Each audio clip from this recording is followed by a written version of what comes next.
What's the difference between free trade and fair trade? What should Christians think about kind of the meta world of economics? Should we be happy about the direction that the current administration is taking the economy, with tariffs and all of that? Or is that actually going to end up hurting our neighbor through higher prices and less competition? We're going to unpack all that today on a special edition of Theology on Air.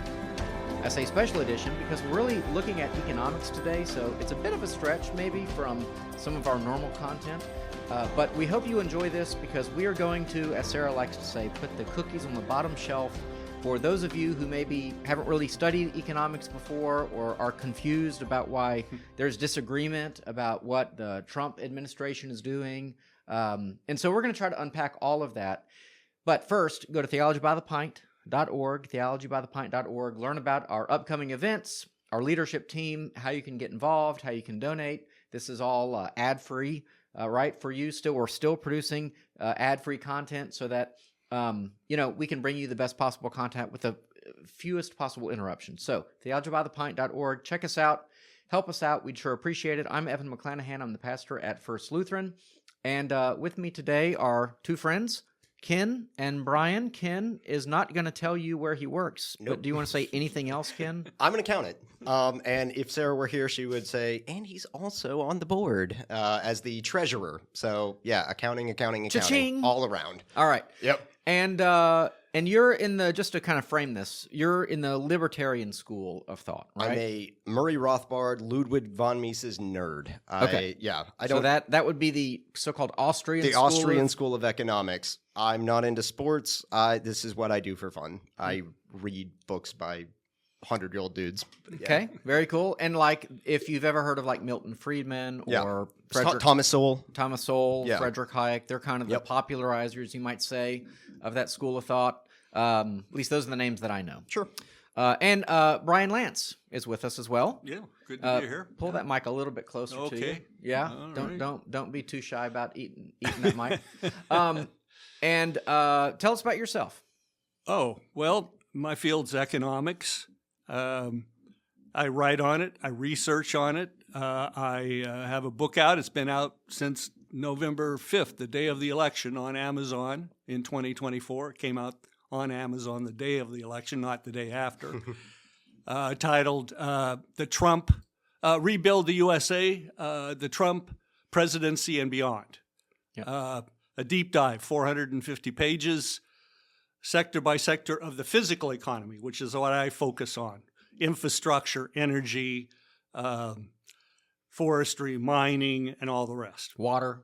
Yeah, water. Yeah. And I work with Promethean Action as a vehicle, I guess you could say, spreading ideas, spreading particularly the ideas of the American system of economics, going back to Hamilton, Alexander Hamilton, and forward through Lincoln and Roosevelt in many ways, Kennedy, and now Trump. Yeah. So that's a bit of my background. Good. Well, we'll unpack some of that, the American system perhaps. As a term we'll unpack, we kind of talked about libertarianism or free trade. I don't really love the term fair trade. I always think about the coffee that my church would sell that I got from some poor Ecuadorian coffee bean growers or something. So you paid a little more for your, that free trade or fair trade coffee than you would the Folgers in the grocery store or something, right? But the idea was we're helping them have a living wage and so on. So I don't know if fair trade is the right term, but and some people on his side of the aisle would have a problem with free trade and say, well, it's not actually free, right? Because they're ripping us off. You know what I mean? So semantics are always a problem, and we'll try to unpack that as best we can. So the question, and by the way, Brian was on several months ago because we talked about your book. I think it's called The Golden Age of Economics. So if you want to learn more about kind of the physical economy and the resources that are sort of argued for as being necessary for the new golden age, as we call it, check the book out and check that podcast out as well. So I didn't ask who wants to go first. So you're the expert. By all means, go for it. Well, I'm not saying I'm the expert, but Yeah, I'll start with, and I'll start. I'm going to focus really my remarks. I'm going to use three people to kind of focus my remarks. Marco Rubio, Secretary of State. He's in his 50s, 54. He's kind of the old man of the group I'm going to talk about today. And he has a family, kids. And I'm going to draw on J.D. Vance, our vice president. And of course, he and Usha are expecting their fourth child. And then Ambassador Jameson Greer, who's our trade representative, trade negotiator. And I'm going to use some remarks of theirs just in the last matter of weeks this year, and use them to kind of expand out and give a sense of what I think is at stake. I'll just proceed. I mean, I'm going to start with Marco Rubio in his remarks at the Munich summit, security summit, that's just wrapping up now in Germany, and he was the speaker for the United States and very much continued the intervention that J.D. Vance, the vice president, made a year ago at the Munich summit. But let me just dive into a few comments that he made and give you a sense. He said, "We are part of one civilization, Western civilization. We are bound to one another by the deepest bonds that nations could share, forged by centuries of shared history." He's speaking to a largely European audience, of course. That's the Munich summit. Mm-hmm. And he continued, if I can find it here, he continued with, he said, the infamous wall, referring to the Berlin Wall, that had cleaved this nation, that is Germany, into two, came down, and with it an evil empire. And the East and West became one again. But the euphoria of that triumph led us to a dangerous delusion that we had entered, quote, the end of history, that every nation would now be a liberal democracy, that the ties formed by trade and by commerce alone would now replace nationhood, that the rules-based global order, an overused term, would now replace the national interest, and that we would now live in a world without borders where everyone became a citizen of the world. This was a foolish idea that ignored both human nature and it ignored the lessons of over 5,000 years of recorded human history, and it has cost us dearly. In this delusion, we embrace dogmatic vision of free and unfettered trade, even as some nations protected their economies and subsidized their companies to systematically undercut ours, shuttering our plants, resulting in large parts of our society being deindustrialized, shipping millions of working and middle-class jobs overseas, and handing control of our critical supply chains to both adversaries and rivals. And then I just further from Rubio was, shortly after mentioning the Western civilization, he dilates on this. You know, he said, it is here in Europe, it was Europe that gave the world the rule of law, the universities, the scientific revolution. It was this continent that produced the geniuses of Mozart and Beethoven, of Dante and Shakespeare, of Michelangelo and Da Vinci. And that these and others, the cathedrals and so forth, are not only testify to the past and our faith in God, but they foreshadow the wonders that await us in the future, but only if we are unapologetic about our heritage and proud of this common inheritance that can we together begin the work of envisaging and shaping our economic and political future. Deindustrialization was not inevitable. Mass migration is not, was not, isn't some fringe concern of little consequence. We must gain control of our national borders. He's saying this to Europe, the European countries as well. And we finally, we can no longer place the so-called global order above the vital interests of our people and our nations. So that's from Marco Rubio. Okay. That's about 5 minutes, though. Oh, okay. Yeah. Mine might be a little longer. If you want to go for another 2 minutes or so. Well, here, let me go to J.D. Vance briefly. Okay. He just keynoted the summit in Washington, D.C., the Critical Minerals Ministerial, just occurred last week. And this is from his remarks. And this goes to the heart of how the Trump administration is proceeding, and it's very much my thinking. A specific development of ideas of mine. I mean, obviously, he developed them himself, and the Trump administration has developed them otherwise. But here's what he has to say. So this morning, the Trump administration is proposing a concrete mechanism to return the global critical minerals market to a healthier, more competitive state. A preferential trade zone for critical minerals, think of rare earths, but also more broadly, protected from external disruptions through enforceable price floors. We will establish reference prices for critical minerals at each stage of production, pricing that reflects real-world fair market value. And for members of the preferential zone, these reference prices will operate as a floor, maintained through adjustable tariffs to uphold pricing integrity. We want to eliminate that problem of people flooding into our markets with cheap critical minerals to undercut our domestic manufacturers, because we know, of course, that as soon as they've undercut our domestic makers, these people undercut them, who undercut them, jack up those prices to a completely unfair level. Now, J.D. Vance was speaking to 54 nations, represented there by foreign ministers from around the world, and he's proposing essentially a reorganization of trade among much of the world, which is certainly intended to accomplish, if you will, fair trade. Certainly, as you see from Rubio and J.D. Vance, they're developing concepts of fair trade as opposed to free trade. So I'll leave my opening remarks there. But these are young men.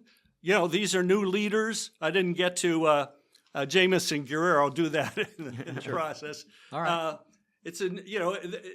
The Trump administration is not a bunch of grumpy old men. Yeah, understood. All right, well, we'll come back to that, but Ken, give us all right. Remarks. I am going to try to make this interesting because who really wants to hear three economics nerds talk about trade policy for an hour and a half? But, well, actually, y'all know Ferris Bueller's Day Off. Protectionism in President Hoover's Smoot-Hawley Act. It's literally the opening of that movie where you have a teacher at the front of a classroom droning on and on. Ben Stein is lecturing a room full of students who are bored out of their minds.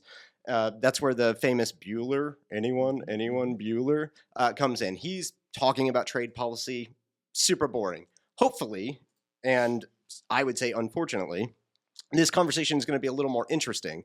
And I say unfortunately because this Trump administration has a schizophrenic view on tariffs. I'll get to that in a little bit. But first, let's even ask ourselves, is Donald Trump right when he says tariff is the most beautiful word in the dictionary?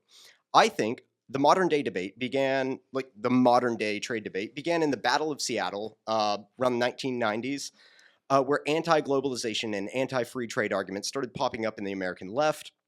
There had been arguments before that, but I mentioned Smoot-Hawley from the 30s, but I think the modern debate opened up there. Then we have 8 years of Bush. Global markets started to open up a little bit. Then the finance crisis of 08 and 09 hit, and then people started getting pushed back into protectionism. But the last year, compared to the last 20, has, like I said, just been tariff schizophrenia. Trump seems to be putting tariffs on and taking them off at a whim. Last year, he raised the Liberation Day tariffs that we were talking about before this podcast. Switzerland, in particular, he put a 15% tariff on. Months later, he's showing off his Swiss gold bar, his Swiss watch that he got after he went and talked to their leaders, and then lowered the tariffs. But then, just 2 weeks ago or a week ago, he declared an emergency increase up to 39% after the conversation with the president. I think her name is Keller Stutter, because, and I quote, "I really didn't like the way she talked to me. So instead of giving her a reduction, I raised it to 39%. Canada, we increased tariffs a month or two ago by an additional 10% because in October, Canada ran an ad, campaign ad showing clips of Ronald Reagan's speeches on free trade. Just recently, this administration increased tariffs on Mexico trying to negotiate immigration terms, right? Now, unless your paycheck depends on being perceived as sufficiently pro-Trump, there's not a single person in America that thinks these actions fall under Article 2 powers. Article 2 being the president's powers of the Constitution. Article 1 is the congressional powers, right? And from an economics perspective, there's not a single Austrian, Chicago school, even the Keynesians, that would say this tariff schizophrenia is actually good for our economy. So let's rewind and ask, what did he do in his first term? Because it wasn't as chaotic in our first term. He said what he wanted to do, and he roughly did that, right? What happened in the first term, and how did that affect the economy? First of all, he imposed a lot of tariffs on steel, imported steel. This wasn't a huge surprise. George W. Bush, Ronald Reagan, done similar things at a smaller scale for particularly sensitive swing states like Pennsylvania, Ohio. Trump also imposed special tariffs on about half of our imports from China, which he ratcheted up to 20 and 25%. He renegotiated NAFTA. Initially, he said he was going to rip it up, called it the worst trade deal ever. In the end, his first negotiation didn't really change the text of it all that much, but he got to rebrand it as the USMCA so that he could, crown himself the great negotiator, the deal maker during his first term. According to Tax Policy Foundation, those first-term Trump tariffs did end up adding about $80 billion in taxes, which economists would say is an increased cost over the year. But how do they actually show up downstream in the economy if we aren't personally buying bars of steel, right, from Canada or other Chinese steel or whatever? The Congressional Budget Office said the Trump tariffs would shave off about 0.2% of the U.S. GDP. It's not a giant number, but it's not trivial. If you were like an industrial buyer of goods from China, you did wind up paying a higher price. Households, like I said, don't buy bars of steel, but state and local governments do. They buy it to repair their bridges, and eventually the taxpayers do pay for it. For companies like General Motors, Caterpillar, John Deere, their costs go up. They're competing against foreign entities that don't have to pay those taxes. It raises the cost of doing business in the U.S.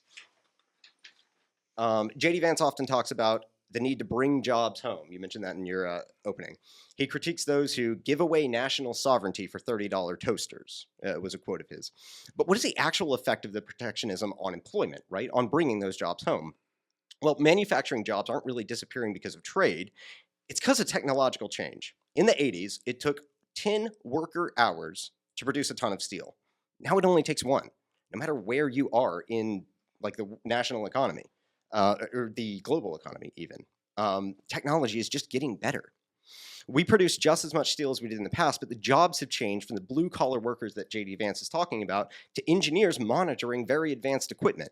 But we're missing the point. Tariffs don't even help add additional net jobs because while you might help a few workers in the steel industry, you're going to hurt downstream industries that use that steel, that need that steel.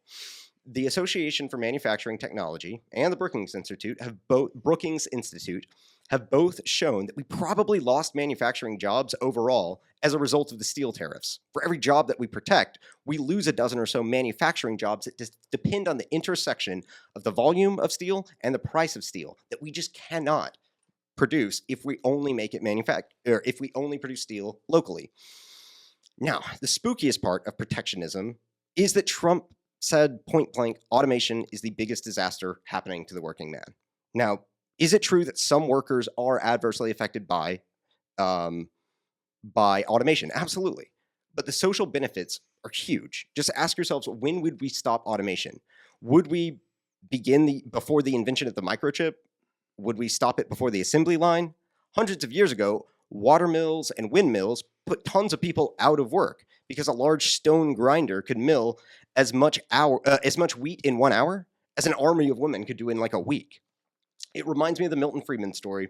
He was in India watching people dig a road with shovels. He asked, well, why don't they just use a tractor? You guys have tractors. The foreman said, well, because we'd lose all these jobs. Friedman said, well, why not give them spoons? You know, you'd create even more jobs. We don't want to stop progress because of the immense material benefit.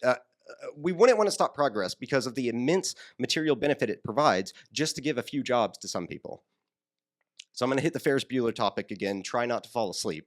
I'll be a little more engaging than Ben Stein. Smoot-Hawley tariff of 1930 remains the ultimate don't do this example in trade history. It was the classic spoon policy from Milton Friedman's example. An attempt to protect the struggling farm sector by raising costs on everyone else. Foreign competition, that was the scapegoat. Politicians seized on this frustration, promising protection from cheap imports, and it was an easy way to win votes, right? The result was a tariff, and it raised duties on over 20,000 goods by an average of 20%. Smoot-Hawley's intent was to reduce imports and raise domestic prices for farmers specifically.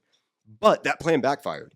U.S. trading partners retaliated. Canada, Mexico, Cuba, Britain, France, everyone started imposing their own tariffs. As Trump says, trade wars are easy to win. Not really. Exports plummeted, imports became more expensive, and global economic conditions deteriorated. And I am just out of time. So timing couldn't be worse. Okay. Smoot-Hawley's not really a great thing. As it hurt farmers, it was meant to help. I'm going to be arguing that Trump's tariffs are hurting the manufacturers that that he and J.D. Vance are claiming to help. From delivering industrial renewal, they've led to layoffs, manufacturing plants that depend on they've led to layoffs in a industrial manufacturing sector that depends on complex interdependent markets. The end. Okay. Sorry. All right. Okay. All right. I know you guys are trying to cover. It's a very big topic. Yeah. So we're trying to cover a lot of ground in a very limited amount of time. So let's slow down a little bit. Yep. Go backwards in time a little bit. Sure. Unpack a little bit. Unpack it. So, fair trade. What we're going to call fair trade, Brian, you would say is what? It's a series of relationships, something like tariffs, as the biggest example probably, that prioritizes and benefits American companies. Is that, say, it's putting America first in terms of economics, in terms of trade? And so when you say fair trade, is that what you mean, basically? Yeah, I would term it Hamiltonian, the Hamiltonian economic system. Okay, referencing Alexander Hamilton. Yeah. This is the American system. Yes, so-called. This is the American system. So what was that? Ambassador Jameson Greer gave just a stunning presentation at Davos, following Trump's remarks and Lutnick, Commerce Secretary Lutnick, announcing that globalism is dead. Jameson Greer then gave a keynote on the Hamiltonian, it's titled "The Hamiltonian Economic System That Too Many Have Forgotten." And he goes through a systematic presentation of the history of the American system, which is not free trade, and it's obviously not socialism. It's the American system. And that, as opposed to being allergic to a government role in the economy, which libertarians generally are, and therefore they go to extreme conniptions to try to create a narrative which basically places in negative terms anything to do with a government role, collaborative role in the economy. The American system, from the very beginning, as Hamilton promoted it in the report on manufacturers to the Congress, the reports on public credit, and the report on the national bank concept, which was adopted, and so forth. These were the policies of the George Washington presidency. Hamilton was the Secretary of Treasury. This is where we start. There was no capitalism. There was no concept of capitalism. There was no concept of socialism. Capitalism didn't enter the dictionary books until the next century. Thanks a lot, Karl Marx. Yeah, right. Okay. Yeah. Okay, but early on. So the American system involves tariffs to protect the nation. Okay. national security, Yeah. the nation, And even and to central grow banking. the nation. Okay. Gouverneur Morris, the individual actually wrote the preamble from scratch to the Constitution, was also the oversaw the construction of the Erie Canal. Hamilton left the Treasury to create the Society for Establishing Useful Manufactures, created the city of Paterson, New Jersey, and together with his collaborators built an industrial revolution, started the American Industrial Revolution. It was state-backed. Yeah. It promoted the development of infrastructure. This was the role of government, to create the conditions to ensure the general welfare. Okay, let's stop there. So, okay, good. So, Ken, I'm hearing basically a definition of fair trade that puts the American people first, right? That prioritizes American sovereignty, is not allergic. I like that word, allergic to government being involved in overseeing that and protecting that to some degree. We use the word protectionism. One of my questions is, what is protectionism? What are we protecting? Well, we're protecting the American worker, American industry, and so Western on. civilization. And Western civilization beyond, yes, because economics definitely have moral overtones for sure. Okay, so you would say, that usually doesn't work out well. So you're in the free trade camp. You would say that libertarian free trade says everyone benefits when everyone's specializes, does what they do best, comparative advantage. Maybe unpack some stuff there. Adam Smith's free hand of the market, right? Or invisible hand of the market. You and I are not Leninists or Stalinists, right? Now, why is that, right? We don't believe in... Well, hang on. Okay, hold on. No one knows what Leninism is. Okay. Steve Bannon does, but I'm kidding. He'll never live down that quote. Basically what I mean is we don't believe in central planning or price fixing, right? Or, okay, maybe we do. So we used to not believe in central planning or price fixing, right? Why is Zoran Mamdani's... Oh, go ahead. Well, this is a debate, Sure. broadly speaking, on the right. Okay, so yes, Sure. what you're saying is that something like central planning, price fixing, those are features of Marxism, Leninism, Stalinism, or a variety of communistic or socialistic enterprises. We all reject that. That's what you're saying. Zoran Mamdani's, rent freezes, right? Free buses. The grocery stores that have fixed government run prices, right? We used to not believe in any of that on what would be the economic right if you're looking at some weird political compass. Okay, I'll take myself for an example. Okay. I work for an energy trade company, right? And I don't sell megawatts to you, Evan, or to you, Brian. I don't produce megawatts with like a solar field or a coal plant or a nuclear plant, right? So what value do I serve? What value does Wall Street serve, right? They're not producing anything. They serve two functions, right? Liquidity and visibility. Multiple buyers and multiple sellers do two things. They drive down prices and they might make those prices more transparent. The reason I started by saying we're not Leninists or Stalinists, we don't believe in central planning, is because people, individuals, committees are not good at discovering what prices are or should be, right? The market, as flawed as it is, seems to be the best mechanism by which we determine prices. Okay. That was our biggest beef with socialism. Okay, do we all agree on that? No. Okay. So let's walk it back a little bit. For example, like you have the famous I don't know if it's a libertarian article, but like the iPencil essay where it kind of brought a Ticonderoga #2 pencil exactly for that reason. All right. So if you never read it, the iPencil essay basically says no one person can build a pencil. You have all these kind of unknowable people working together to harvest the wood, the rubber, the tin, the graphite, or the lead, or whatever it makes the pencil. It's brought together. Nobody knows kind of how or why. It's the invisible hand, essentially. I'm pretty sympathetic to that argument. And ultimately, what determines the price of that Ticonderoga is a variety of factors. Competition, how much it takes to build it, how much it takes to ship it, how much it takes for the labor to produce it, to buy the yellow paint for it. And so then, and so the market ends up being an information collection agency almost, right? To tell me how much a pencil or an orange or a house should cost. So is that true? Is that right? Or is that like a libertarian point of view? Well, look, it's not the real world. I mean, you can have all kinds of abstractions, abstract theories. That's the beauty of the American system, starting from the very beginning. It was dealing with solving real world problems, starting with the nation, defending our nation. We were surrounded by empires to protect embryonic manufacturing. Adam Smith was financed by Charles Townshend, who was the Chancellor of the Exchequer.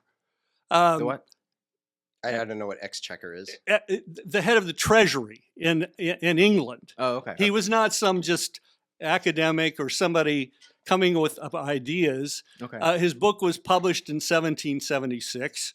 It was a defense of free trade as against what the United States was intent on doing, which is defending a sovereign republic, a republic that had never existed in the world before. So you're actually saying, because most people would assume that the American experiment is largely built from Adam Smith. Absolutely not. You're rejecting that. Absolutely not. All right. Yeah. Quite to the contrary.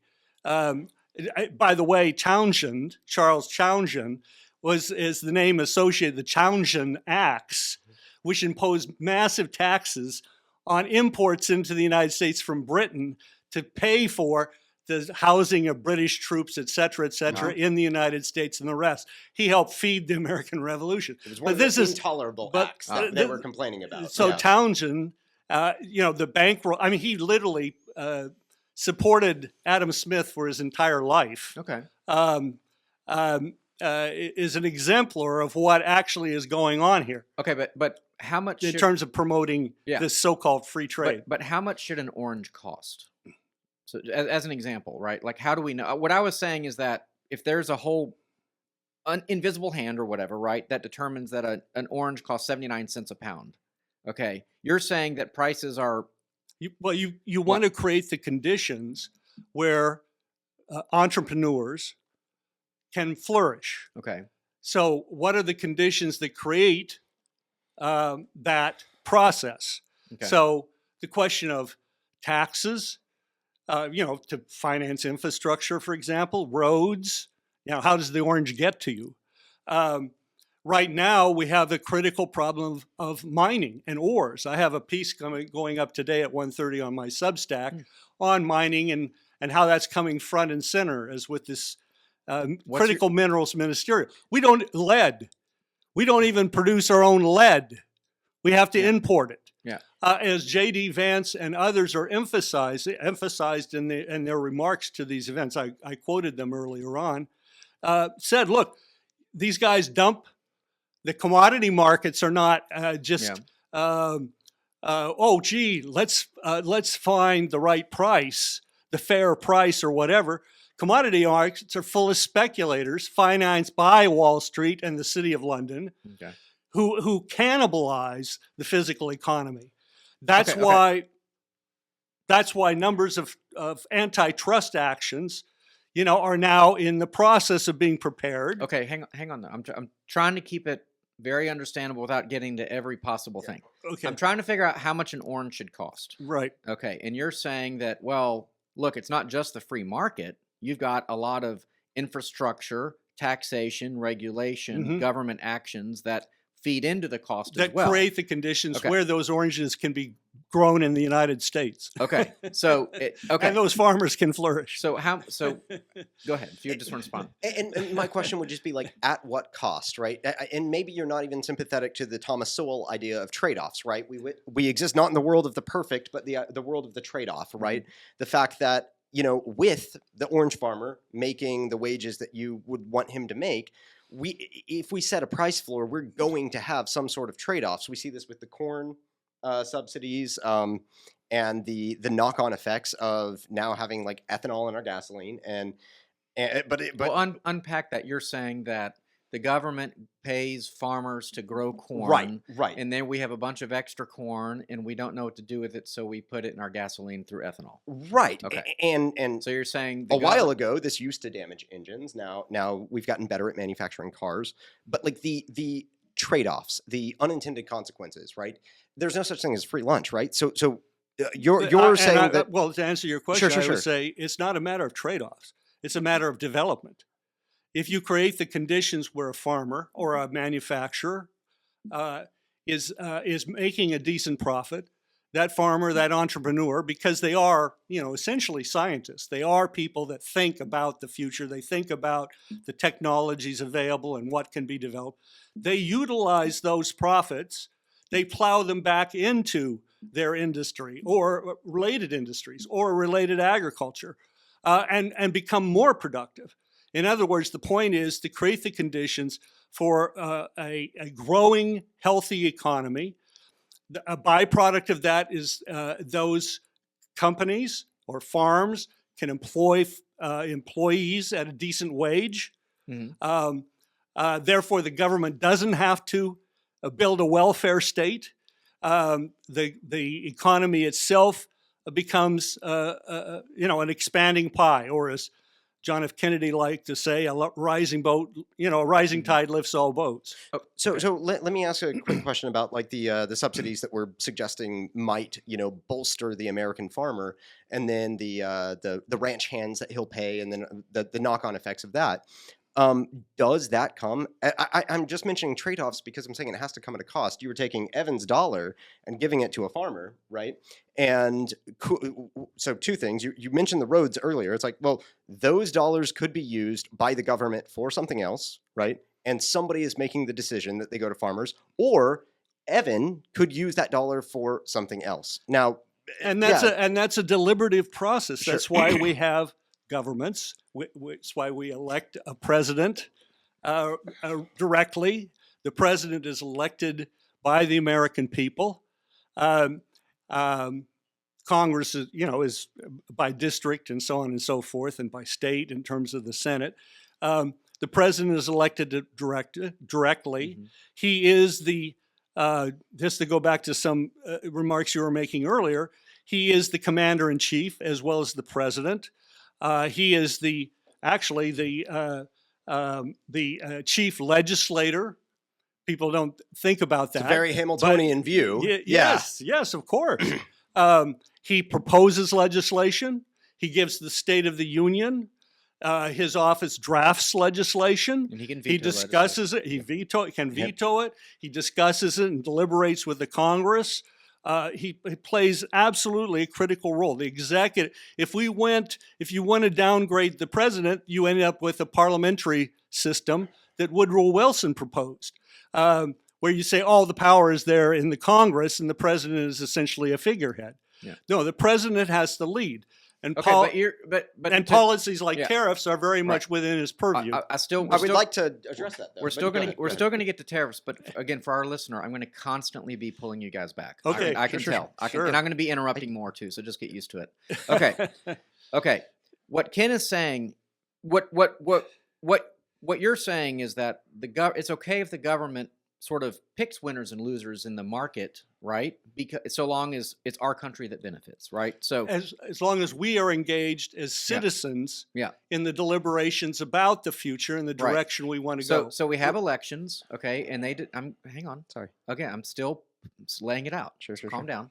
Okay, so we have elections where economic policy is put forward. The voters get to choose, and if the economic policy is that we want to put American farmers first, America whatever first, then when the government builds roads to farms or uses infrastructure to farms or even offsets the losses incurred by farmers, a libertarian says, hey, you're spending my tax dollar to give to an Iowa farmer, and the politician says, well, that's what you voted for, right? Okay, so you're saying it's okay if we use government to benefit our farmers or whatever, and that might raise the price of the orange. Sure, it might. Okay, and we, but it's a trade. But it is a trade-off. Well, but it's also an ongoing process of deliberation. Okay, well, we did this. Now we got to adjust and do this, and so on. So this is what the entrepreneur does. It's what we as citizens should be engaged in thinking about, how we want to carry the country forward, like the shift in education. We're talking now increasingly about shifting education to skilled trades. I hear you. I'm staying on oranges, though. Okay, come back, Ken. You had mentioned something earlier about like the president being elected by the people, right? Yeah. And it's a deliberative process by the people who nominate like this one person who will make those decisions. A very unitary executive theory, right? Which is half Hamiltonian. But like the other half of that is very anti-Hamiltonian. Hamiltonian. Well, you're putting words in my mouth. Okay. Go ahead. Elaborate. I'm just not supporting a unitary executive. Oh, I'm sorry about that. Yeah. So there's obviously the role of Congress. We know it every day. It's a battle. It's a kerfuffle now, and it's going to have to be worked out. And the 2026 elections are going to be very important about in shaping the country going forward. I was meaning to just mention like the presidential mandate that you were referring to, that they're elected by the people, by the masses, and then they have this mandate to do what the masses. I don't think the masses are the citizenry. The citizenry. That's what I mean. Okay. And Hamiltonian. I wouldn't use a socialist term. What I'm saying is like Hamiltonian had a very low view of the citizenry. No, right? Absolutely not. That's absolutely not the case. Believed in the elite. Hang on. Sure. Y'all keep introducing new concepts. Sorry. I keep trying to talk about oranges. Okay. Can we please talk about oranges, Ken, and tell me why there should not be government involvement in the price of my orange? Sure. It was in the somewhat rhetorical, and I apologize, a question that I posed earlier, which is like, how would a central planning committee or a president or a secretary of labor or any of those people, how would they know how best to use that dollar that they took from you, right? And how would they know that should go to the orange farmer rather as a subsidy or a buffer to set prices, as opposed to building a road to get from the market to the orange farmer? Or how would they know better than you, who is they're actually taking more than that money from, because now they have to pay all the bureaucrats along the way, the leaky bucket of government, right? You can't transfer money except via leaky buckets, right? So they're actually taking $1.25 from you and spending $1 on that on like the orange farmers, and 25 of that goes to the bureaucracy, right? And so that somewhat rhetorical question was because I think it's self-evident that you know how to use that dollar better than some central planning committee, right? That was the implication in my question. Okay, so basically we have more kind of local say in whether we support farmers or something like that. We don't have kind of a national strategy or something like that. So you're not opposed necessarily to some government like building a road to the farm to help the farmer get his product to market. But you're doing the classic libertarian, well, who will build the roads, right? Well, kind of. Right. And it's like, I don't know, we can't figure out flat surfaces. Oh, that's too difficult for the market. You know what I mean? Like Disney World has roads. But I think the part of the argument is about, like a kind of national strategy to benefit like our national economy, and you would want to localize it as much as possible rather than having a kind of... Yeah, I would also say like, and maybe this is a very federalist concept, but like, why would those arguments not apply to the states, right? We have Marbury versus Madison. We have the... Why would what arguments not apply to the states? The arguments that we use internationally not apply within the states to each other, right? Give me an example. So for manufacturing in... let's say Austin of the new Tesla plant or whatever, right? Why would they not want to have a protectionist ideology, right? Well, why would the federal government... The legislators in Texas. I'm sorry, Austin. Okay. The legislators in Austin, why would they not want to protect Texas jobs, right? Right. And keep them from going... Well, I mean... Well, they would, right? But they must do it competitively and not legislatively, right? That's the whole... that's why we have free markets between the states. And I would say, why does that principle not... Well, just sure, go ahead. Can you back up? I mean, the federalist system is, as we have it in the United States, we have a division, if you will, between the federal and state, and of course then local county governments. And they are different layers of government in which the American citizenry participate. States do promote, we promote energy policy here in Texas. We're promoting the development of nuclear power with tax dollars, which is a good thing. We have an educational system at the state level. The Trump administration is removing the Department of Education. So all of these play their roles, but they all play the roles in terms of creating the circumstances, the conditions in which we grow the private sector. We grow the nuclear industry. We grow energy production. We grow agriculture. The U.S. Department of Agriculture, the question of pesticides, the question of availability of fertilizers, all these things that go into growing those oranges, are very much part of national policies, but also local policies in terms of creating a framework. You'd probably say it's just not even possible to untangle all of these industries from national politics. Like, you couldn't make it as local as Ken might want, even if you wanted to.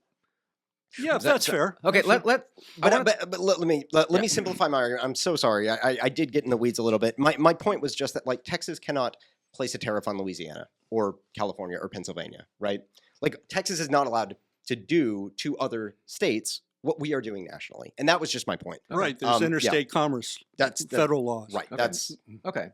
right. But see, libertarians, and because Ken and I have had these debates in the past about, like, immigration and things like that. Like, libertarians tend to say, well, if we can do it at the state, why can't we do it at the nation? And I think Brian and I would agree, not to outnumber you in this case, but that the nation is a different sort of being from a state. Yeah, there's a limiting principle that you would propose somewhere, and I view that limiting principle as somewhat arbitrary. Okay, Yes. let's talk tariffs. Okay, we've kind of hinted at it, but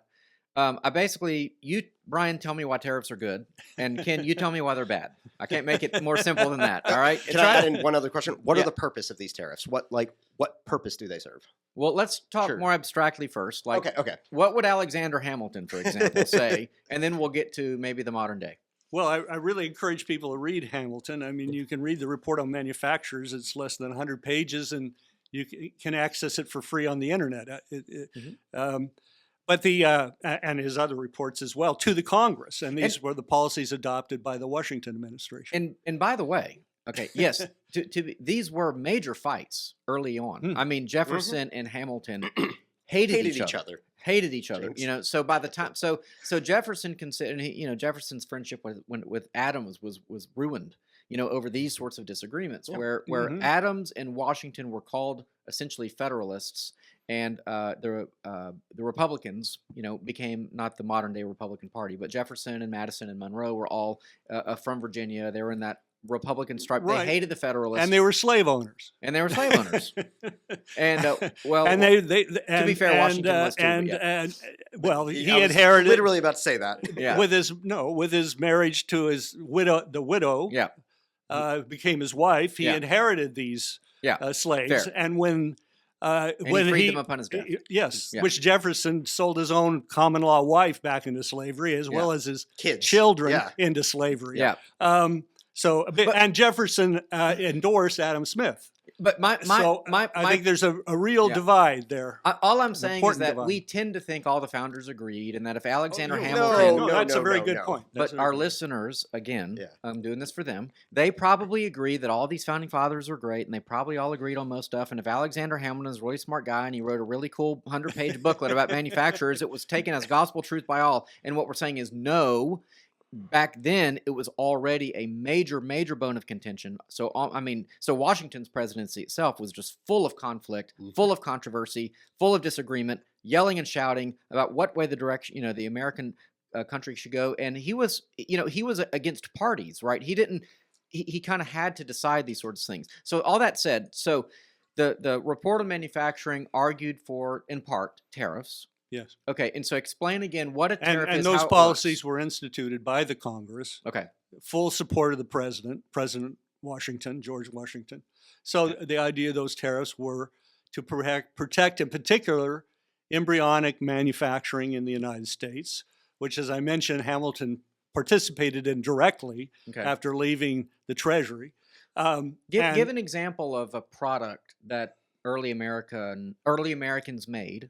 That say Britain also made, and what that might give. Could you give? The Iron Act forbid the building of new iron furnaces, iron mills, if you will. We didn't have steel then. In the 13 colonies, it had to be imported. The Hat Act. We couldn't sell hats outside the United States. I mean, hats were not a small. Were important little business for many families.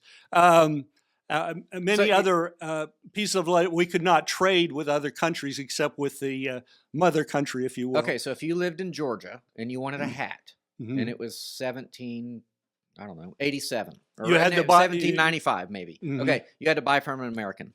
There were no more hats. Oh, coming no, in? well, they could be England. imported. England. They could is be what- imported. Yeah. Oh, They okay. could be imported, and then taxes were put on those imports. Okay, so the hat This would is have. the colonies, right? This is It's the- pre. Yeah. This is The colonies you were pre-America. asking about. Yeah. Oh, okay. The Iron Act was pre. American okay, I see. Revolution. So the Iron Act was the colonies had to buy imported iron to build their thing. So, Okay, Right. May I ask a- So that meant all the utensils. So gotcha. So Can I ask that a quick question? just so post Revolutionary War, Yeah. of course, to develop further that kind of capability, manufacturing capability, Ben Franklin stoves and all that, Sure. not just cannon, which was produced during the American Revolutionary War by Americans. You needed to create the circumstances where those goods, foreign goods from Britain or France or somewhere else, Yeah. couldn't be dumped, Okay. right, and bankrupt out new industry. So Okay. that's an example. So I Okay. did want to ask about the Hat Act and the Iron Act examples. Were those good for England? Well, that's a debate between Adam Smith and the Crown and the British Parliament and so forth. But it seems like the modern day administration is trying to do that now, right? That protectionist policy, how like you can only buy American, it's our prerogative. The Jones Act, right, means you have to port in the U.S. before you That's can go. not Trump. They're trying to modify I the just mean Jones modern Act. day. I don't I don't necessarily. know. See, I'm sorry. There we go. Introducing another concept. No one knows what the Jones Act is. I've never heard of it. Oh, it's a shipping concept, and it was to protect Domestic. our longshoremen, right? And so Okay. you have to port inside Okay. and check your goods at an American port before you can go somewhere else, right? Very Okay. similar to the Iron Act or the Hat Act that you're talking about, right? And when I say modern, I don't mean Trump administration. I mean like for the past 100 years. Because right? libertarians have been complaining about policies for 100. Yeah. Right. But I ask, is that good for London? They've always been complaining. But I ask, was it good for London? And you're absolutely right. The Crown and Smith would have had that debate. Yeah. Yeah. And to the contrary, the point here is to protect the development of those industries and to prevent dumping, for example. Sure. That would hurt your own domestic entrepreneurs, your own domestic producers. In other words, these are policies that support the American system of manufacturing, agro-industrial development, of multiplying the numbers of producers. Sure. Small and large producers. Okay, but And enriching the hang, nation. hang on. So I was asking though about Hamilton's tariffs. So Yes. we went to pre-revolution. I want to go post-revolution. Okay. Okay. So tariffs are in place, and so give me an example of a product that, let's say, a hat. Okay. So there's a guy in America who makes hats. Okay. And so like. Well, I'll give you a better example. Okay. Textiles. Okay. The Yeah. development of textiles. Britain, broke the arms and legs of Indians, so they couldn't make textiles in India. They wanted all textiles made in London, in England. Okay.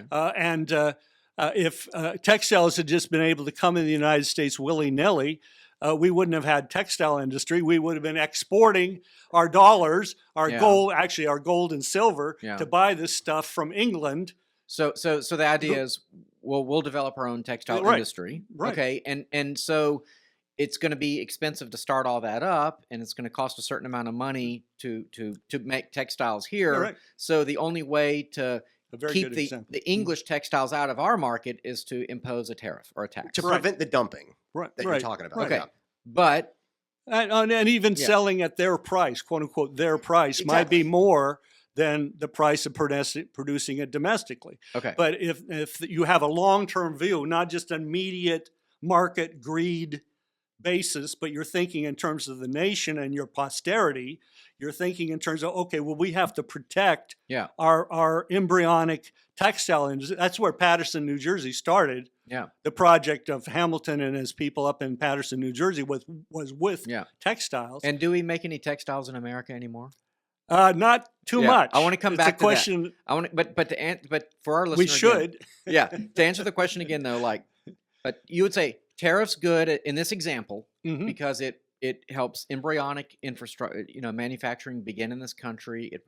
We would say protects American workers and helps us develop industry. That's a simple answer to why tariffs good. Yes. No, tariffs are bad because. Well, I would just argue that example comes with trade-offs. And that's why. Because those textiles that you're protecting, that manufacturing industry that you're protecting here in the U.S., is at the expense of something else. Now, what is it at the expense of? The price of textiles for everyone else in the U.S. It was the example I used in my steel industry. You may be protecting a couple steel workers, right? But the downstream effect of everyone else in the nation that depends on the intersection of quantity and price of steel is going to be hurt by that. People are going to lose manufacturing jobs because now they can no longer afford to produce at the price or quantity that they were able to before the tariffs. Now, textiles, famously subject to automation. Cotton gin, right, was a huge boom, and there are arguments. I'm not one of them, but there are arguments that like slavery would have ended on its own due to farming and cotton gins becoming just so much better and better technologically. You don't like that argument? That slaves would. I think slavery is okay. 1619 Project by Nicole Hannah-Jones says that America was built by slavery, right? Mm-hmm. That everything we have now is because of slavery. I actually think it was held back by slavery, right? Yeah. I think slavery is an incredibly economic, inefficient way, apart from being immoral, right? It's also extremely immoral. That's a given. But it's also extremely economically inefficient. I think that the protectionist policies back in the South, you mentioned London and their textile industry. I thought you were going to say that like they were heavily partnered with the South during the Civil War. Yeah. I just think that the hand of government pulling the hand of industry in a certain direction probably would have kept slavery in the Confederate States had they. Okay, that was a bit of a diversion, and that's my fault. Sorry. No, that's my fault. But again, tariffs bad because it artificially raises the price. That the market would dictate a price of a textile being $1 per yard, but with the tariff, it now becomes $1.10 a yard for everyone else in the economy. Okay. Yes. But to respond to that, twofold. First of all, you're making a link is being created there that this will create tariffs will increase prices. Well, that's not necessarily true. First of all, right now, we just came in with the latest figures, right, for inflation. January, 2.4%, I believe, was the inflation rate, lower, 2.7 perhaps, lower than the month before. The economists, the Keynesians, and the free marketeers, and so forth, we're all expecting inflation. Because with tariffs, increase prices, so prices supposedly, go up, but that's connection but that hasn't happened. Okay, that doesn't necessarily happen because obviously buyers, large or small, the individual or the company, they also make decisions, right? They shift their expenditures. If they don't want to pay more, they look for somewhere else to buy that product or another product. Maybe I'm not going to buy a Barbie doll from China. Maybe I'm going to buy a Susie doll from Mattel or something, whatever. Anyway, I'm just saying these kinds of changes may occur. But secondly, again, the human creativity. Be fruitful, multiply, fill the earth and subdue it. Human creativity, man made in the image of God.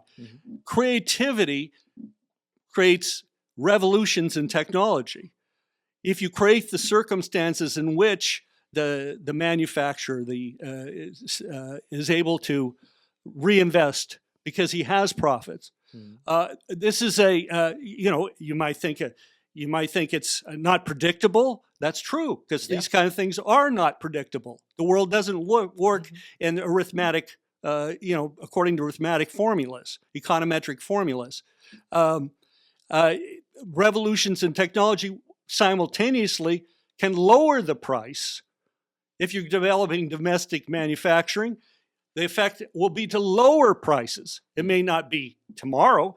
It may be in a week or a year or 2 years. But the overall process, if it's encouraged, by the right tax policies, et cetera, that can be a helping hand too, that the cost will actually fall with Okay. tariffs. All right.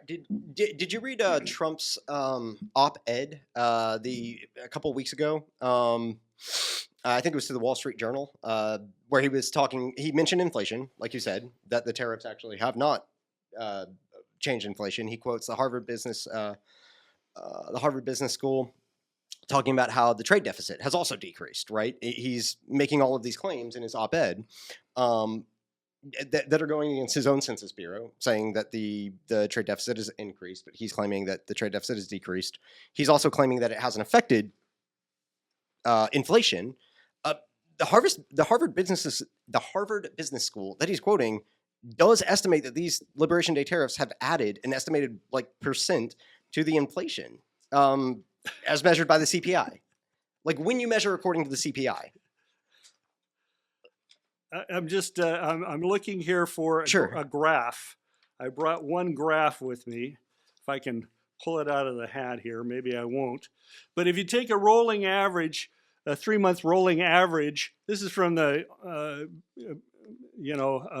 Bureau of Economic Analysis. The rate of the deficit is steadily going down. The trade deficit is steadily going down, with little ups and downs, like in November or whatever, but it's steadily going down.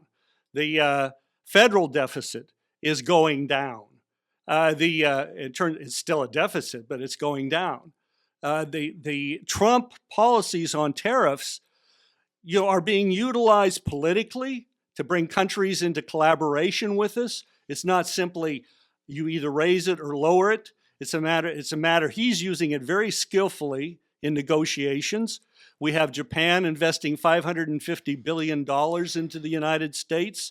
We have South Korea investing $350 billion, including rebuilding our shipping industry for the Jones Act or otherwise. You have a transformation of the U.S. economy as a result of the tariff policies that the Trump administration is carrying out. So I think that's. I would like to know, what are the purposes of these tariffs, right? Like, is it to repatriate manufacturing? Is it to reduce the reciprocal tariffs, the Scott Bessent view, right? Is it to punish our enemies? Is it to defeat consumerism, like you said about the Susie doll, right? Or Trump said, maybe you don't get 10 dolls, maybe you get 2 dolls this Christmas, right? And nobody hates materialistic consumerism more than me. But, what are the purposes of these tariffs? It's all of those. That's the thing. All at once. Trump is outside the box. That's why it's his favorite word in the English language. He thinks outside the box. He's looking. He and his team, and I really think it's an incredible team of people. From Jameson Greer and Rubio and so forth, on through Lutnick and Bessent. They love this collaboration between their different departments and with the president, and the way in which this is being worked. It's expanding U.S. exports. It's driving investment internally. The latest PMI, that's the Purchase Managers Index, PMI. These are the managers that manage purchases for manufacturing companies, and it's done every month. And the PMIs now, both PMIs. Both of them are now up. Okay. So is your criticism, Ken, that I don't think you can do all of them at once, right? Reducing reciprocal tariffs. So it's like we raise the tariffs to lower the tariffs. They're all tools. They're all levers. You use them. Is at conflict. It's like the Wizard of Oz. Yes. Okay. That's a more accurate analogy. So you didn't mind it. And I don't. I go with the humor. Don't look behind the curtain. I think it's a very apt analogy. But repatriating manufacturing is going to be at odds with the idea of raising tariffs to lower them again, right? Run that by me again. So the Scott Bessent view versus the Howard Lutnick view. Well, I wouldn't. They work together. They're collaborators. You're trying to put them in separate camps. You use these policies to serve national interest, and they can change over time. But of course, we're inviting in now it's in the range of $18 trillion of capital investment I don't coming want into the to. United I don't want to States. get into the weeds of debating Scott Besant's view versus Howard Lutnick. Sure, I mean, sure. I'm just still trying to figure out if tariffs are good or not. Well, who pays them? Who does pay them? That's a good question. Who pays the tariffs? Well, ultimately, no one pays the tariffs. In terms of Americans, nobody pays the tariffs because it promotes the general welfare of the nation. That's what you orchestrate them for overall. Okay, well, I will say this. We've hit some kind of moral bedrock here, and that's good. That's because Sarah said, how can a conversation about economics, we're a theology show. So this is kind of my last question, and I think we can kind of summarize. We can keep going, but this is my last. I could go on for another hour. All I'm saying is it's my last question. Okay. And which is this, that I tend to hear these, because I used to be more in the libertarian camp, and I'm kind of been convinced more by like Trump's, nationalist, populist economics or whatever, right? Like it makes a lot of sense to me. Okay, but if I could kind of categorize the two meta arguments, it's a question of greater goods.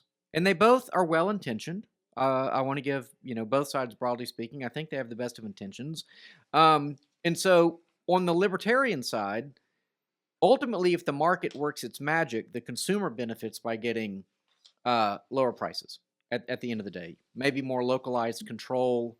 You don't have federal policies that kick themselves in the butt. Lower prices and price transparency visibility. Okay. It would set prices more efficiently than the alternative, right? Okay. Well, so good. So yeah. Whereas the what we're calling fair trade for the sake of this argument would be, it, say, for example, brings manufacturing or it keeps manufacturing. In this case, Trump's case, he's trying to bring it back. So Hyundai builds cars here again, or Apple builds iPhones here, and I think components. I think it recognizes that narrow self-interest, as expressed in the marketplace, is really as being the ultimate decider of decisions and what goes on, is like believing in little green men under the floorboards. It's magic. Narrow self-interest doesn't determine. A kid's idea of self-interest isn't what the parent understands to be the interests of the family, or even the interests of the child. So you're saying that libertarianism produces a narrow self-interest, which is something as basic as low prices. And you're saying that adults, using the metaphor, sometimes have to say, well, maybe the price will go up a little bit, but that's sort of the medicine you need for a bigger picture, and in the long run, perhaps lower prices. Right, and that seems to be like.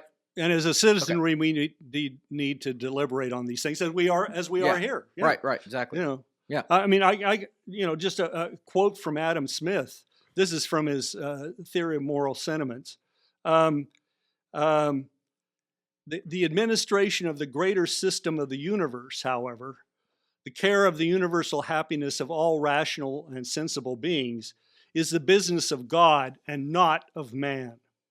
To man is allotted a much humbler department, but one much more suitable to the weakness of his powers, and to the narrowness of his comprehension. The care of his own happiness and that of his family, his friends, his country, that he is occupied in contemplating the more sublime, can never be an excuse for him as neglecting the more humble department. And he must not expose himself to the charge, But the critical thing here I'm emphasizing is that the administration of the great system of the universe, however, the care of the universal happiness of all rational and sensible beings, is the business of God and not of man. And that's why he was promoted in Britain, in the British Empire, by David Hume, by Gibbon, and so on and so forth, is to say, no, you can't know the truth. I'm not saying I know the truth, but I believe we can ever more perfectly know the truth. Okay. And that is the basis upon which we make judgments. We don't make judgments based on narrow self-interest, greed. We have the responsibility as citizens to make decisions and think in terms of the future and future generations, our children, our children's children. Okay, so So good. I view that quote more in the lines of, because you're saying it's a truth versus unknowable truth, right? It's like an epistemological argument about like the nature of truth. I view it as you're familiar with the concept of perceived preference versus stated preference. Well, I get the idea. Yeah, it's an economic principle that says like if somebody says, well, I would like American manufacturing, however, they don't want higher prices when they actually go to the store, when they actually open up their pocketbook, right? They vote with their dollars because they think like children, which is the earlier argument. And I would say that what Adam Smith, if I were to give my interpretation of that, it's not that truth is unknowable. It's that the approximation of truth is a lot better when you look at people's perceived values than when you look at either their stated values from a populist perspective, like let's bring back American manufacturing. You can fool the populist into thinking a bunch of horrible things. We can look at the Soviet Union and how they were able to fool the populace for the Russian Revolution. And to go further, rather than just the whims of the person on top and what they think the truth is. I think what Adam Smith is saying, that the aggregation of knowledge is a more efficient determinant of price than a centralized figure. That would be my interpretation of that quote. He's not talking about centralized figures. I mean, The crowd? Anyway, I I think it's really important to penetrate a little deeper. That we're in the process right now of reordering our nation in a very fundamental way. We're inviting our European friends to recognize they went down the wrong road, what Rubio called the green cult. Yeah, climate cult. Climate cult. That we have to build our way out of this, and we have to do it thoughtfully as a nation. The nation, the elected government of the nation, is taking leadership in doing that, not as a single person in the presidency, but in a deliberative process, including the upcoming elections. And we're facing real, deep problems in this country because, in fact, we left things to the quote-unquote free market. We left it to Wall Street to make decisions. We outsourced. We shipped our jobs abroad. We collapsed our productive capability. We became import dependent. All of these things happened because we said, well, it'll all just work out. Well, it didn't just all work out. Let me ask Ken. So related to that is a question of supply chain. And Sure. this came up in a big way with COVID, right? Mhm. Okay. Basically, America was like, oh, this global. I mean, I would say that I would say the Austrian school won the day, that the Reagan kind of revolution, basically, I mean, Milton Friedman was kind of like a national hero for a time. And by and large, even though our government grew and our bureaucracy grew as a nation, our trade policy was that of free trade. I mean, why does Taiwan make all the semiconductors? It's not because they intuited how to make semiconductors. It's not because they alone have the resources to do it, but they do. It kind of is, because no one else in Taiwan, even no one else in Korea, no one else in Japan, right? The other very high tech countries over there, nobody else is able to do what one company is able to do. Taiwan Semiconductor Manufacturing Company, TSMC, Yeah, right? If you But go look at their labs, we teach them how to do it? well, if we taught. That was my whole point about collaboration, right? The rising tide floats all boats, I think, applies to innovation and collaboration. Now, they are the best manufacturing plant. Okay, agreed. At creating that. But I'm talking about supply, and I'm not trying to Sure. become two against one, but I'm just asking about supply chain. Well, Because here's what you're seems saying supply chain protectionism, the way that we had in COVID. let me say it. Medicine. Let me say it. We determined that it was cheaper for Taiwan to build our semiconductors than for us to build them, right?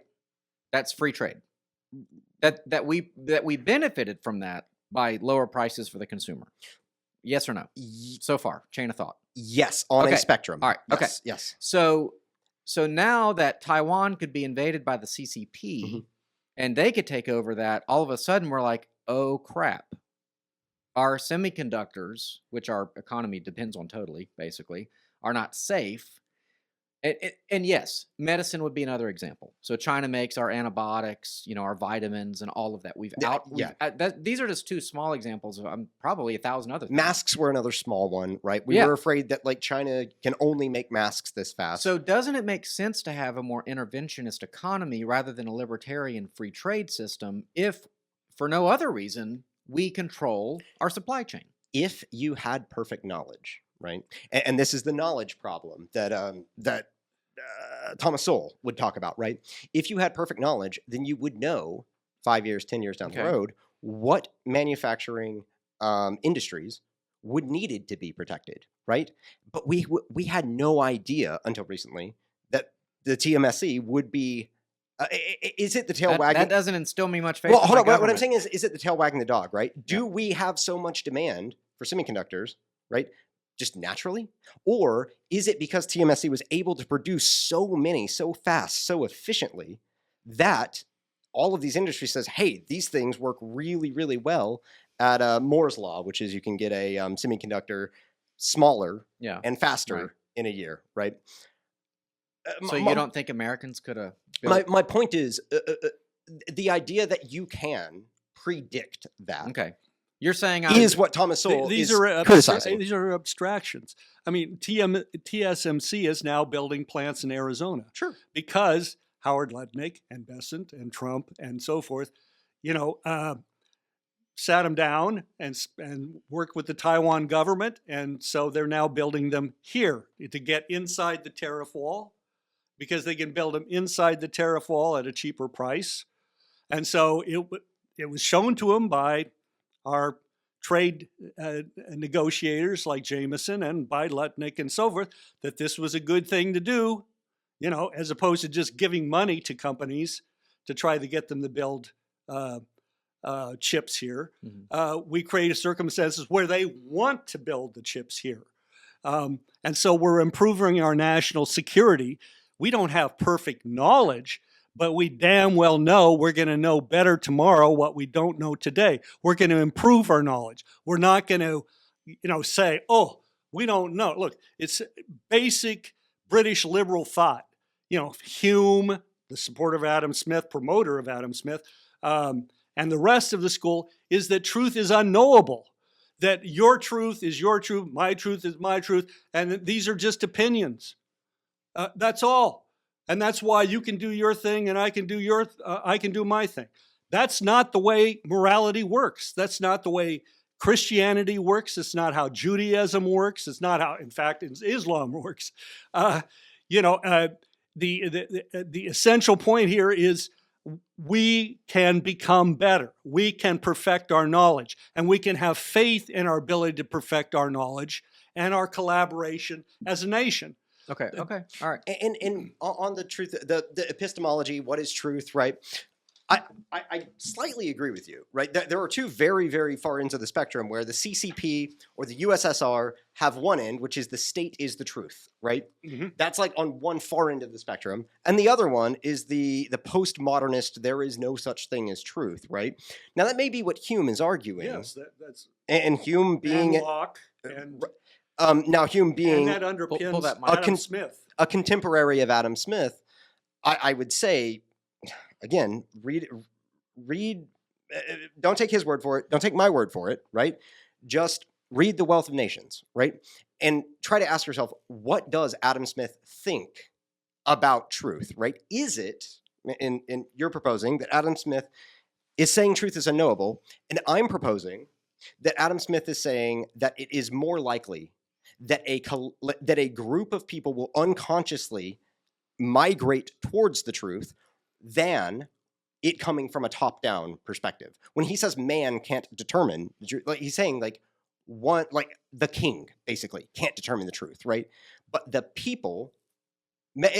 You're familiar with the jar. Mankind is not capable. I don't think that's what he's saying. You're familiar. I can quote him again. The jelly bean. We'll let people read the book and come to that. But I'm still trying to make this as accessible as possible. Yeah, and you're doing a good job. Thank you, Evan.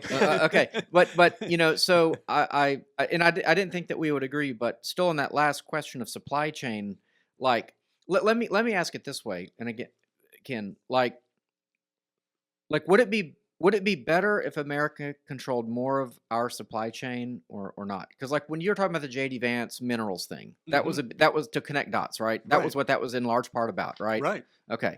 So like, you know, what America is saying, we're flexing and we're saying we need to control our supply chain, we need access to raw materials, we need to enter into friendly relationships with friendly nations who share our worldview, which is why we're going to Munich twice and Davos twice, and we're lecturing them about their globalism and about how they're selling out. You know, but here's my question: tyrannical governments. You say we can't predict the future, but like, can we not guess how the communists might act? The communists, right? There's that. I can't remember. I mean, assuming China's communist. Who it was in the USSR. Came over, I can't remember his name, came over, because it wasn't Gorbachev, it was somebody else, came over, saw our grocery stores and said, oh, shoot, we're done. It's over, right? You're saying the threat from the Chinese CCP to not just the TMSC, but the bastion of industry that is Hong Kong, right? Chinese. I'm answering a simple question. Sure. Okay, so can we predict certain things? Is what you're asking? Yeah. Right. Like maybe we wouldn't have been able to predict COVID. Maybe we wouldn't have been able to predict. Let me simplify it more. But can we predict some things? Can you predict that a tyrannical government might stab you in the back? Like today, they might say to you, "Sure, we'll trade with you," and tomorrow they might say, "We're going to take Taiwan." Is that a reasonable prediction? I'm trying to understand the implication behind that, but yes. You're saying the implication is that a nation ought to be involved in its trade and it's shoring up a supply chain. Shoring up the supply chain is the implication, right? Yeah. We need to shore up our supply chain so that we don't have a massive disruption over the next year, 2 years, or 5 years that comes from the fallout of China taking Taiwan, right? Yeah. And I would say, I mean, isn't that a limitation of libertarianism and free trade? Is that it doesn't exert enough influence and enough control so that when we need vitamin C, we don't have access to it anymore? So if we impose tariffs to make sure that we have vitamin C, wouldn't that be good for the American people? Well, I have faith that we have other sources of vitamin C, right? I have faith that we have other sources of semiconductors. They would be more expensive in the short term, like you said. If they take over the Taiwan semiconductor, nobody does it better than TSMC. But South Korea does, Japan does, and we are building stuff here too. It has not been economically efficient to do that, but if China says we're taking over Taiwan, no more semiconductors for the US, it might take a year, 2 years, 5 years of pain, but like your criticism of libertarianism is a description. I know. Is a description of the status quo when we talk about like tariffs on farmers and subsidies for farmers. So you would say on paper it doesn't look good if that were to happen, but it's like the guy in Jurassic Park. Nature always finds a way. Libertarianism kind of like someone will supply the need. Should we shoot ourselves in the foot now so that we don't get shot in the foot later? Is my proposal, right? It's that's a sad. I know. Sad. But I'm saying tariffs are shooting yourself in the foot with that one. I'm saying tariffs are shooting ourselves in the foot to prevent something that may or may not happen later. Right. Is what I'm saying. Well, let's make this kind of the last word or kind of a summary statement, and then where people can find you, unless you guys want to keep going. But yeah, no, that's a good place to wrap up. I think.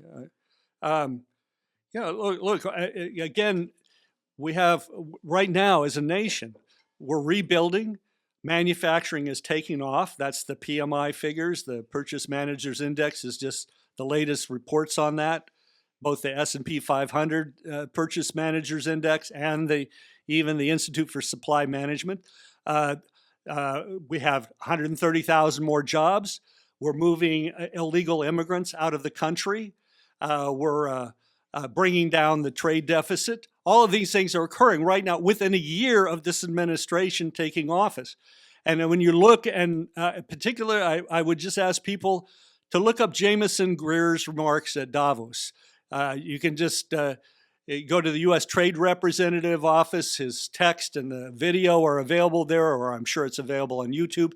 And he goes through a succinct history from Alexander Hamilton through Henry Clay, who was Lincoln's advisor, Friedrich List, Japan, South Korea. These economies developed on the American model, directly borrowing from Carey, from List, and so forth, Hamilton. And he takes you through that. And takes you through how we went off track, particularly after World War II, and even worse after the Cold War ended. And we opened up to this whole free market schema, and it blew up in our face.